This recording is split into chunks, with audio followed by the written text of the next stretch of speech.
SDC, where you're going to find CAS, registrar, financial aid, and many more. and we're going to take you for a tour inside. Let's go. So our first stop will be the financial aid office. Where do you go when you need to know if you have a refund, if your FAFSA is not complete? Let's go.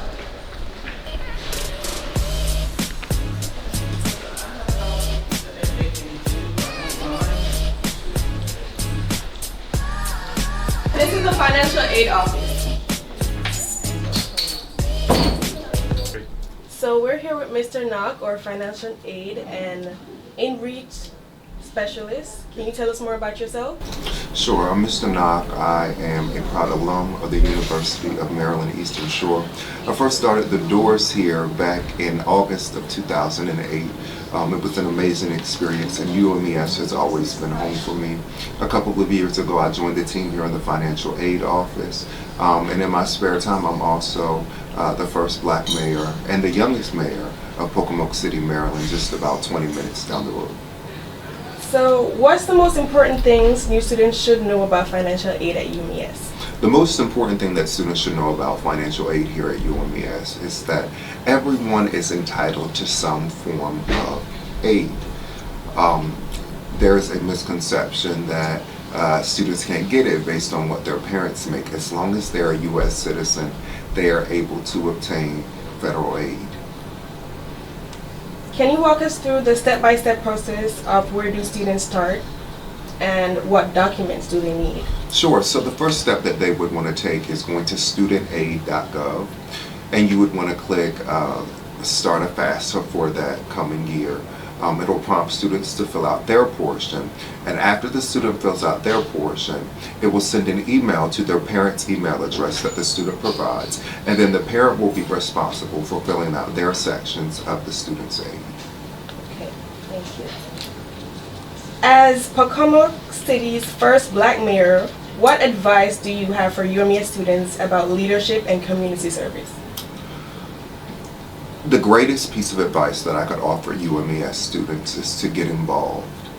One of the beautiful things about when I was a freshman here at UMES, Barack Obama became the first black president of the United States. And I remember being here, I remember the excitement, I remember the energy, and I really wanted that for the students here this past November when Vice President Harris was running for president. I was like, it would just be amazing for them, but definitely get involved. Everybody's place isn't the same. You have to find your place, you have to find your lane, and stick to it. Everybody can't be in front of the camera, everybody's not meant for the forefront, but there's plenty of positions for people to work in, there's plenty of things for people to do, and everybody deserves a seat at the table. Everybody deserves their voice being heard. Okay, that was great. Now to the registrar. All right, guys, welcome to the registrar's office. Let's go ahead and take a look inside.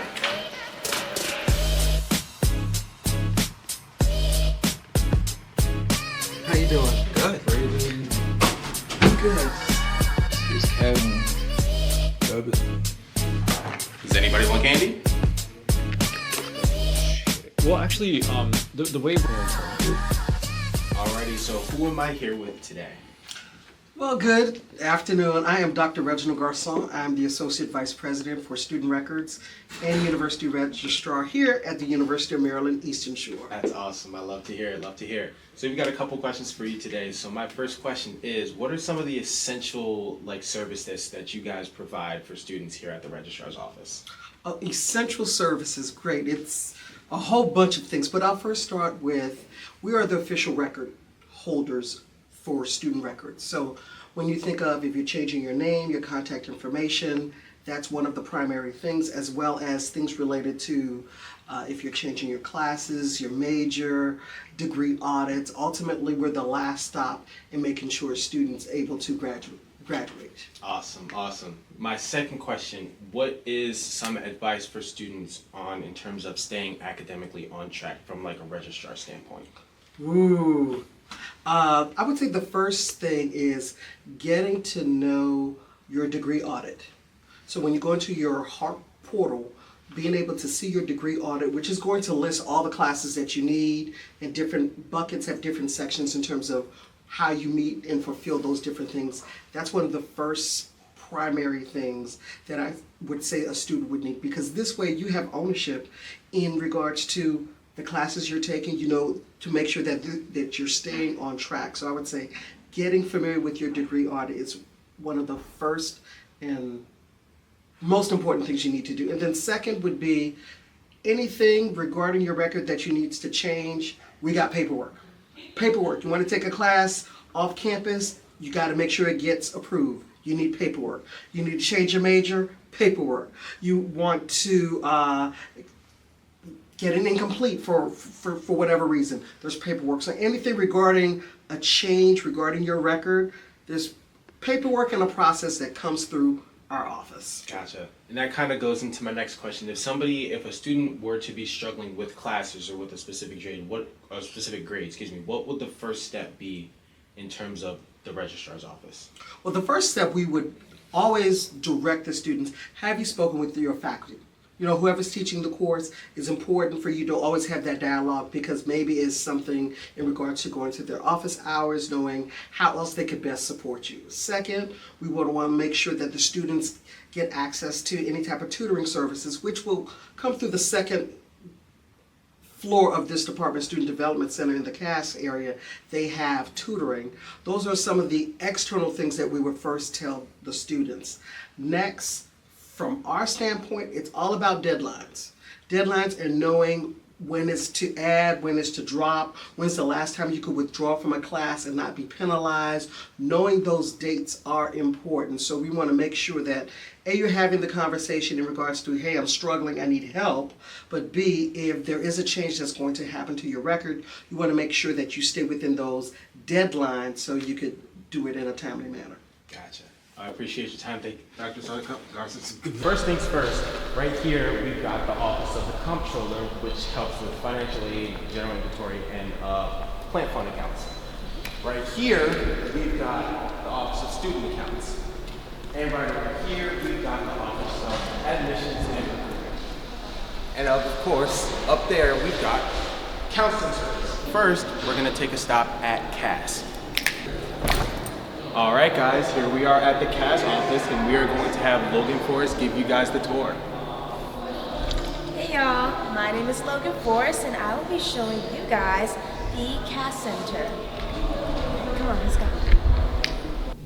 All right, so we have Josh, who is a member in the Cass Center. He works here. So Josh, can you explain what Cass does and which students should definitely know about your services? So CAS is a student center where we open from 8 to 8.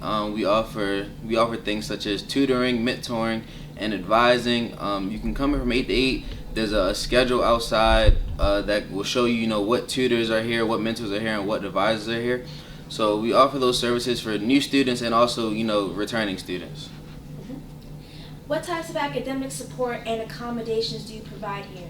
So we offer a quiet place to study. If you need somewhere to study, maybe that's not the library or your room. And we also have advising, so we can fix your academic schedule or, set up your academic schedule. We also offer one-on-one mentoring and tutoring for students. How can students get connected with CAS? And what should they bring to their first appointment? So you can get connected with CAS through social media. We also do CAS jams the week of finals and midterms. You can also see us on YouTube, UMES News, things like that. Also, if you find somebody around campus, just ask them about CAS, and you can also talk to your mentors as well. And what should they bring to their first appointments? What you bring to your first appointment? Definitely bring your computer, bring your brain. Make sure that you have, your class schedule, and just know what you want to talk about with somebody. Don't come in here, unaware. Just have something in mind of what you want to do and what you want to say. And for the final question, what success story or transformation have you seen that shows the impact of your center? So what I've seen personally as a mentor, I tutor business calc So just coming in as a sophomore, I've also been able to find tutors as well that have helped me be able to get my academic goals. So yeah, that's what I've seen. Thank you. Thank you. All right, guys, come on.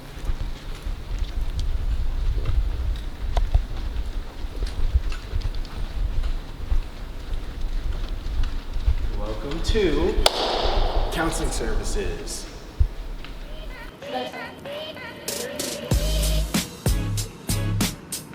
So it just takes me a moment just to poise myself and get it out. And sometimes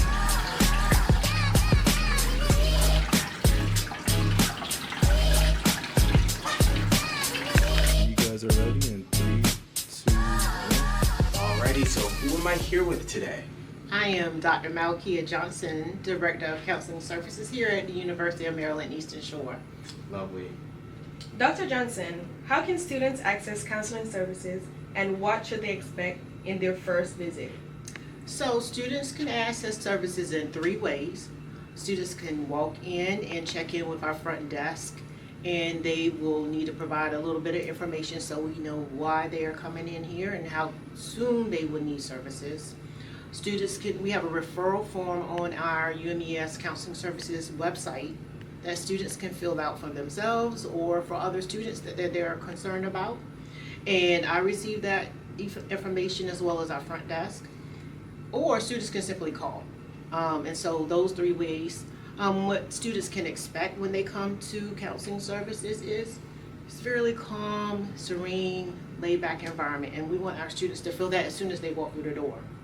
So we have a waterfall mirror when you get in. You check in at that front desk with our admin. And then we do collect quite a bit of information because we want to know what it is that the students need. And the best way that we can help the student is just for them to give us that information. Once we get the preliminary information, then we will link the student up with a counselor, and then the counselor will reach out to that student and set an appointment on the student schedule. So we want our students to go to class, so we ask the students, what is your availability? And we work around that student's schedule. They come into the office, we have a conversation. It's about building rapport. So no need to be afraid about anything. We want you to be relaxed and talk to us about what it is that you're feeling. Lovely. Awesome, awesome. For the second question, what are some common challenges that you see UMES students facing, and how do you guys help with those challenges? Great question. So most of our students that we've seen over time will come in with things like we're anxious about tests or anxious about relationships and friendships.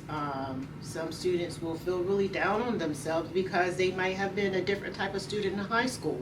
This is college, it's more challenging. And so that adjustment might be a little bit more difficult for our new students and our freshmen. The transition, having to do everything on my own now, and I don't have someone from home to tell me to get up or where to go to eat, or I'm living in an environment with someone else. And so students will come to us with those types of experiences, or I had a fight with my friend, or a significant other, or my family member. Anything, you name it, we have heard from our students. And all of our counselors here are licensed clinicians. And so in the outside world, we're called therapists, and here we're called counselors. So we're well equipped, non-judgmental when you come in, and students will talk to us about any and everything, and we're okay with that. Awesome, awesome. Now, what specific services and amenities do you guys offer here, like your quiet room or your meditation space? So, glad you mentioned our quiet room. We call it our relaxation rooms. And in this space is a massage chair. We have a large screen TV, about 75, 80 inch. And students can play some soothing music. Sometimes students will come in and just color. We have refreshments like water and juice and snacks. But it's a space that students can come and just feel grounded, get away from all the noise from the outside, and just feel safe in that particular space. We also offer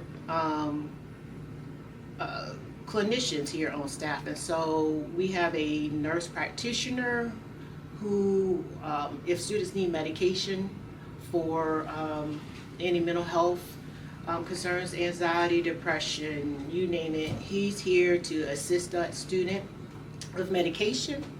And we have clinicians on staff.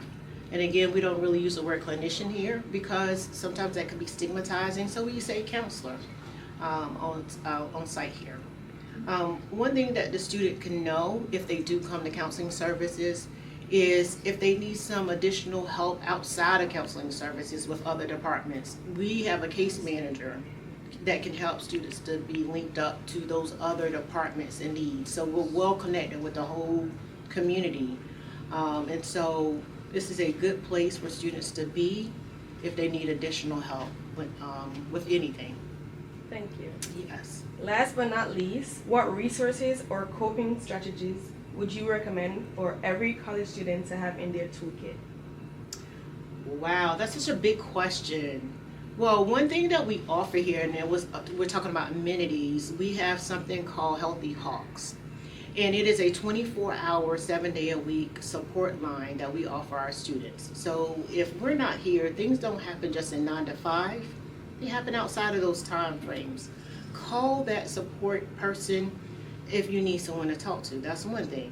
Don't bottle things up. Don't internalize it. Don't try to figure things out by yourself. Sometimes we need help. So students can reach out to Healthy Hawks. The other part of Healthy Hawks is a wellness suite of activities that includes things like meditation and yoga, financial resources, building relationships. There are short videos that the students can view and to help them with wellness. What we want our students to do is focus on wellness. There are times we might not feel great and you need counseling, but we also need to focus on those times when we are feeling well so that we can stay well. And so that means making sure that you do the things that you enjoy doing. Take 10 to 15 minutes throughout the day for yourself, build it up to an hour. If you like sports, play sports. If you like to bake, bake. Do those things that you enjoy doing. Spend some time with your friends, call your family. Continue to do those things that keep your mind healthy and well, and then you will be healthy and well. Develop your support systems. Find those people that you can connect into, and if you're not feeling okay, you can call someone. And ultimately, if students feel as if they don't have anything else, then we have counseling services right here. And so we want the student to connect into the whole college experience, and that means being healthy and well, doing the things that they enjoy doing, but also finding those supports when they just need a little bit more help. And that's okay, because we say it's okay not to be okay, and all of us need support from one moment to the next, one time or another. Thank you, Ms. Johnson. Yes.